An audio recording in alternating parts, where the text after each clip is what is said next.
주한미군이 전국 각 기지에 세균전 부대 운영 인력을 배치하려는 정황이 포착됐다는 한 시민단체의 주장이 나왔습니다. 8부두 미군부대 세균무기 실험실 추방 부산시민대책위는 28일 오후 1시 부산 진구 미 영사관 앞에서 기자회견을 열 계획이라고 27일 밝혔습니다. 대책위에 따르면 주한미군 세균실험 프로그램인 센토의 지휘소를 위탁 운영하는 연구소 바텔은 지난 3월 주한미군 기지에서 근무할 실험요원을 모집한 사실이 최근 확인됐습니다. 미국 한 취업 사이트에 게시된 바텔의 채용 공고를 보면 부산, 대구, 서울, 동두천, 창원시 진해구 등지에서 근무할 지휘소 운영 인력을 모집하고 있으며 그 임무는 센토 체계를 활용한 정보 수집 및 감시라고 밝히고 있는 것으로 확인되고 있습니다. 센토는 기존에 알려졌던 주한미군의 생화학 프로그램인 주피터 프로그램을 계승한 프로그램으로 전해지고 있습니다.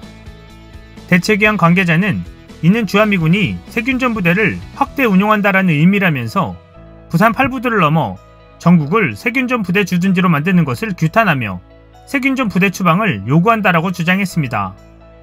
한편 지난해 부산항 8부대에서 주한미군이 생화학전 대비 실험을 하고 있다는 논란이 제기된 바 있습니다. 미국 국방성 예산평가서에 주한미군이 350만 달러를 들여 부산항 8부대에서 센토 프로그램을 운영하고 있다는 내용이 적혀진 것이 확인돼 당시 지역사회가 발칵 뒤집혔었습니다. 이에 주한미군이 현장 설명회를 열고 과학적 실험이나 연구가 아닌 탐지 장비가 제대로 작동하는지를 테스트하기 위한 보정용으로 생화학 샘플을 이용했다고 밝혔지만 논란은 이후로도 이어져 왔습니다. 2015년에는 경기 오산기지에 미군이 살아있는 탄저균 샘플을 들여왔던 사실이 미국 언론에 의해 밝혀지기도 했습니다. 탄저균은 국민의 생명과 안전을 위협하는 것으로 미국 질병통제센터도 위험등급 제1급으로 분류할 만큼 가장 유해한 생물작용제입니다. 이 탄저균에 흡입을 통해 감염되면 치사율이 거의 100%에 가까운 것으로 알려져 있으며 항생제 투여나 적극적인 조치하에서도 45%의 치사율을 보이는 위험한 세균입니다. 다시 말하면 생물학적인 대량 살상 무기로 사용하는 것이 바로 이 탄저균이라는 것입니다. 이 세균은 척박한 환경 속에서도 감염력을 잃지 않고 살아남을 수 있어 환경오염이 일어난다면 이를 제거하는 것은 사실상 불가능하다고 합니다.